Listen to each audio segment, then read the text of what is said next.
So when I came home and I said October 15th gonna be my last day at that job, it took some conversations, right? You know, lie to y'all. He was a little like, babe, we need to talk about this. Let's talk about what this money about to look like. And I'm like, okay, like, let's make sure that we got these different things in place. And I'm going to talk with you guys. I have a list of the things that I made sure I had in place before I left. So we're going to go over that list. This is the first episode of the Dr. Des Show, and I am so excited, y'all. Listen, we are exploring everything from career, entrepreneurship, life, and just my journey as a whole. Eventually, we will have more guests come on, but right now, I want to make sure y'all get to know me, y'all get to know my journey, and also, I want to help y'all live the life y'all want to live, okay? Whether it is moving up in your career, whether it is transitioning to full-time entrepreneurship, whether it is just juggling being a mom, a wife, like whatever it may be, we're going to talk about it. So we're going to get into some stuff, okay? But first, listen, this episode, okay, y'all, I quit my job. Like, quit. Like, no other job lined up. I left. I walked out the door. If anybody tells you they left their job and they weren't nervous or scared, like, listen, point me in a direction because I need to know how, friend. How? Because, listen, your girl was shaking, okay? Your girl was scared, all right? But I had a good plan. So we're going to talk about my plan, how I knew like it was time for me to leave and everything like that today. But first, I want to really talk about my job that I had, right? My job was not toxic at all. My total comp was around $130,000 a year. My coworkers were great. I love them. Like, they were awesome. They ain't bothered me too much, right? Like, they let me get my work done. They trusted my guidance for the most part. We had some ups and downs. I ain't gonna say it was perfect because, listen, it's corporate, okay? And I worked in health equity, all right? So we had some ups and downs, some back and forth on things, which we may talk about in some other episodes. But I say that to say my job wasn't bad at all. And honestly, I thought it was my dream job. So I wasn't in a hurry to leave. I didn't really care to leave. Before that job, I was in another job and my salary was probably around about 102, 103, I think. And I was a full-time project manager. But with this role that I had, I was working for a health plan, doing health equity, managing their health equity accreditation, ensuring that they got accredited. And it was amazing. It was awesome. I loved it. I enjoyed it. However, I had time to focus in on my business and building what I loved, right? And I did it. And the pivotal moment for me came when in the public health club, y'all not familiar with the public health club, listen, y'all gonna get familiar over the course of this podcast, so I ain't even gonna mention it too much. But in the club, I had one of our members ask, Dr. Des, you got all these ventures going on, all these things, because if y'all don't know, your girl is an adjunct professor. Your girl is a consultant. I have my own consulting agency. I have the Public Health Club, a membership, online membership community for professionals. Like, I got other things going too. But they asked, they said, Dr. Des, how much money is it going to take for you to leave your job? And I said, I don't know. I hadn't thought of it. And my answer to her was double. I want to make double of what I make on my job. And that was it. I was like, okay. So fast forward to that evening, not even that long after that evening, that question stayed in my head that she asked me. I cannot remember her name for the life of me. So friend, if you are listening, listen, you got me going off on this trajectory, okay? But I've thought about that question so many times.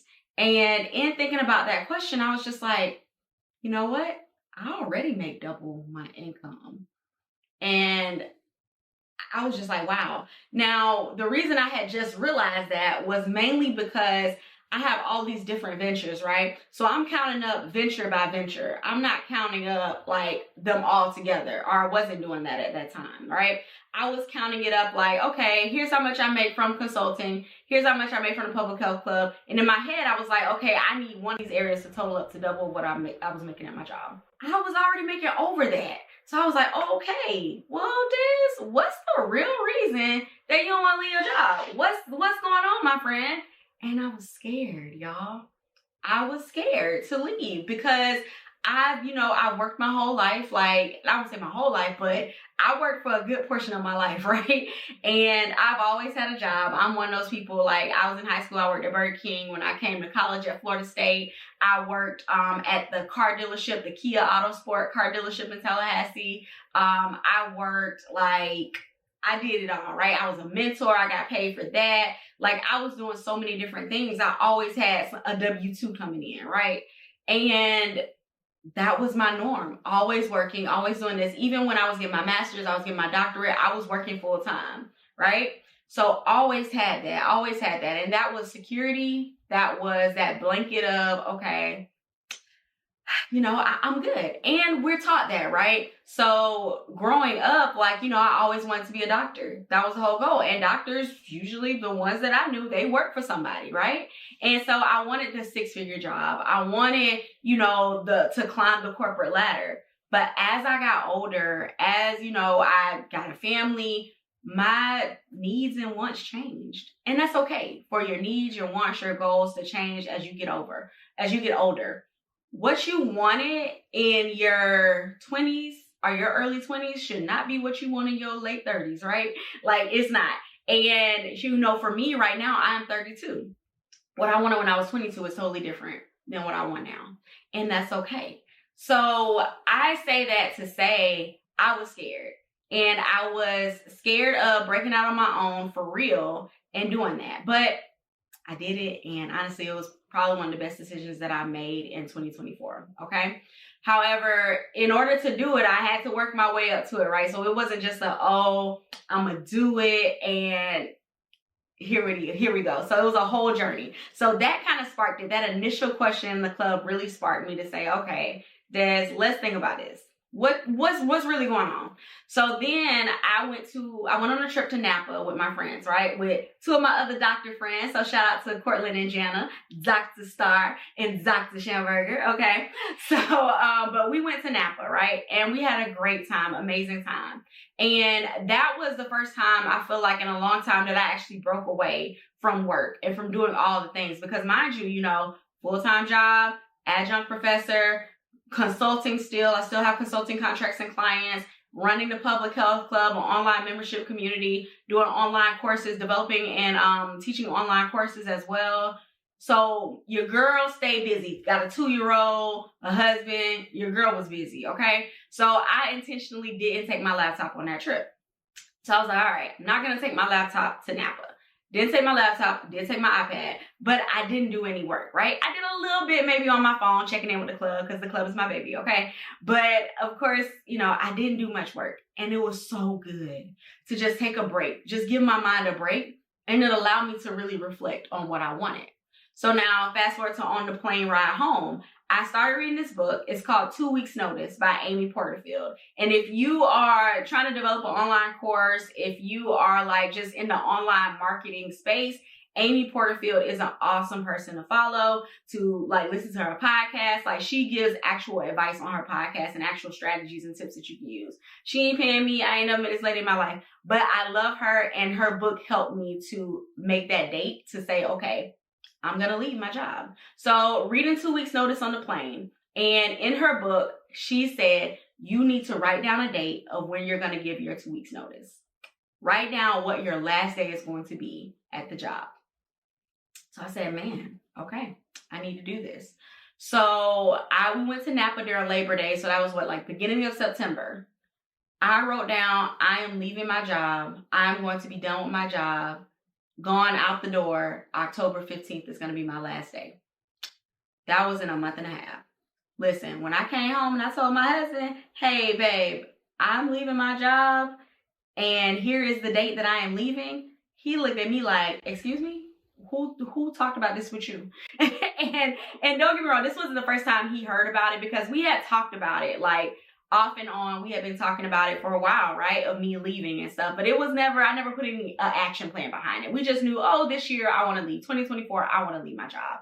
But we never actually made a whole plan about it. So when I came home and I said October 15th going to be my last day at that job, it took some conversations, right? You know, lie to y'all. He was a little like, babe, we need to talk about this. Let's talk about what this money about to look like. And I'm like, okay. Like, let's make sure that we got these different things in place. And I'm going to talk with you guys. I have a list of the things that I made sure I had in place before I left. So we're going to go over that list. But he was on board, right? He knew I wanted to do this. He knew I was stressing. I was stressed. I was stretching myself thin. I was doing all the things at all the times, and things were dropping, right? Like when you're doing too much, one thing I had to realize was that I will never achieve balance because I have too much on my plate to be balanced. It was too much on my plate and I needed to take things off of my plate, right? And one problem with me that I learned that I'm working on is I can't take things off my plate and then put other things back on. So I don't know if anybody does that, but my friend, if you do that, listen, me and you in the same boat, but listen, I'm working through it in therapy. Like we talking about it and I'm doing a little bit better. All right. Day by day, my friend, day by day. Here are the 4 things that I did to make sure I was ready to dive into entrepreneurship full time. Number 1, because I have a family, because we need stability, we got a mortgage, y'all. We got a whole mortgage to pay. I made sure our emergency fund was stacked. All right. Our emergency fund was good to go. That was one of my priorities over the past year, is to just build up our emergency fund, because I knew this was coming, didn't know when, but I knew I wanted to make sure that, hey, if my business goes 6 months without making any money, we're straight, we're good. Our lifestyle doesn't change, right? And I can always go find another job. Like your girl can get a job. Like I ain't worried about that. So if I need a job, I can go back to the workforce, but I didn't want to have to do that. So I wanted to give myself that time, right? So we saved up an emergency fund. I think we had probably about between $20,000 to $30,000 in an emergency fund, right? So save that up. And granted, like, if you ain't got no family, your emergency fund ain't got to be that big. Like some people have even more in an emergency fund, but that is what we had in there at that time to say, okay, now I feel comfortable with leaving my job and we're going to be okay financially, right? With my husband working and everything like that. And then also I was still being an adjunct professor, still had consulting contracts. So I still had money coming in. So y'all, we were okay. All right. We were all right. All right. So number 2, I had to really do some financial preparation, not just the emergency fund, but that financial preparation came in the form of me talking to my accountant and me telling her like, hey, I'm going to quit my job. You think my business all right? Like, you think I'm going to be okay? And she was like, I think you're doing great. I think you're going to be fine. And I was like, all right, friend. All right, right? Like that was literally like part of the conversation. I was like, okay. That was like a little bit of nudge I needed to do it. And by the time we talked again, like a couple months later, I was like, yeah, I did it. And she was like, oh my God, you didn't tell me we were actually going to do it. And I was like, yeah, girl, I did it. So, but you know, that was like me trying to like say, okay, I need to be smart about this. And also I needed to set my business up to make sure that I'm okay. Right. So I wanted to make sure I paid my accountant for the year, gave her like for the year, like her amount that she wanted. And I know that I'm going to be taken care of like for the year for my consulting business and everything that I got. And I don't have to worry about that large chunk of money coming out. Right. So I made sure my finances were locked in first, right? Before I just said, I'm going to leave my job. Then number 3, I built my portfolio, right? So I downloaded some key things. Listen, no HIPAA information was shared. No data, no breaches were made. All right. But I downloaded different things that I created to put in my portfolio. Right. And I wanted to make sure that I built up my portfolio, because I tell everybody, if you're going to leave your job, make sure that you save your files, you save your documents so you can have them in your portfolio, regardless of whether you are wanting to do a business or you are going to your next job. Having a portfolio for your career or your consulting business is one of the best things that you can do, because it's going to really show your expertise. All right. So I made sure that I saved things, like everything was saved, all right, that I had created, that I had did. I made sure I documented my accomplishments too and the things that I was doing, because a lot of times we leave a job and we forget all the things that we've done. So I made sure that I was very intentional about documenting that. Now, have I done anything with it right now yet? No. But your girl will be updating her stuff at some point this year, right? And I am going to make sure that all of that stuff is in there and we're good to go. We're locked in, right? So, and number 4, what I had already talked about. Number 4, I had intentional conversations with my husband about my exit strategy. All right. So we had that conversation and we made sure we were locked in. We made sure we were on the same page, because at first, like, you know, I was on my way back from Napa and he's just like, you done went to Napa and I lost your mind. Like, where did y'all stay at again? Who was you around? Because what is going on? Let me call up Portland and Jenna, because who told you this? But in that, we worked through it though, right? And we got on the same page and we made sure that financially we were on the same page, because that was very big for me and him, right? So I think that was the buy-in that I needed from him, and I needed to know he supported me in this, to know that I could do this too. Like, I already believed in myself. Like, listen, your girl got confidence. Your girl believed in herself. I know if I can do anything I put my mind to. But listen, when your man believe in you too, it ain't nothing like that. It ain't nothing like having your man believe in your dreams, okay?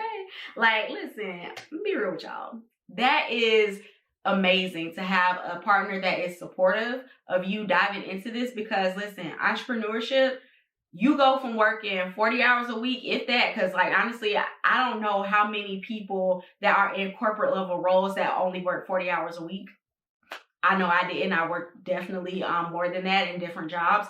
But you go from doing that to like, you working almost 24/7. Like, and I had all these late nights, and we're going to talk about that in some other episodes too, about like just my strategy for trying to balance all that, how I was able to balance all of that stuff. But it's a lot, right? And you need that support. You need that understanding, because this is a journey that needs a lot of grace, needs a lot of understanding, especially if you got a kid. So that was one of the things that I did, right? So here I am now, fully in entrepreneurship, full time, like doing my thing. I am still an adjunct professor. I still work as a consultant too. Like, I have my own consulting business, Strickland Health Consulting. And I also have the Public Health Club, where I do online membership community and I create online courses. I do online marketing. Like, y'all, I even secured a brand deal this past year. Like, that was crazy, for like an Instagram post. And we're gonna talk about that too. But like, we have so much to talk about on this podcast, but I really wanted to give you all an inside look at why I decided to even start this podcast, because a lot of people started asking me more about my journey, how I was able to do this, how am I balancing this?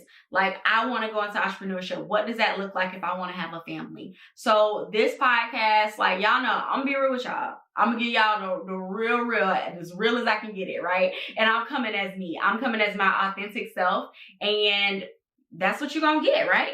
And, you know, those who love it, love it. Those who don't. It's okay. I ain't for everybody. I'm not everybody's cup of tea, but I don't strive to be.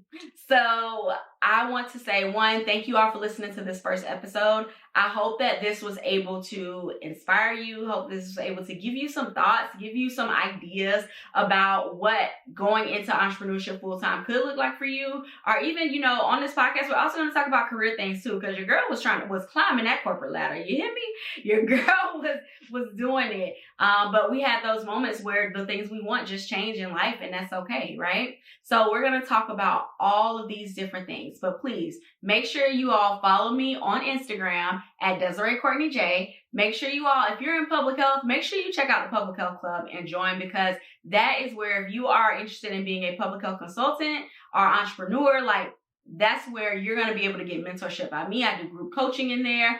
Also, we have so many different events. I also have a full list of consulting opportunities for public health professionals. So if you are a consultant in the public health space and you're interested, or you think applying to RFPs is something that should be a part of your business and you're not in the club, then my friend, what are you doing? Okay. Because average of 66 RFPs are due each month, ranging from evaluation, ranging from health equity, DEI, data analysis, literature reviews, like all of these different things, policy, all of the different areas, strategic planning, all of these different areas in public health, right? So make sure that you join, get some community in this space.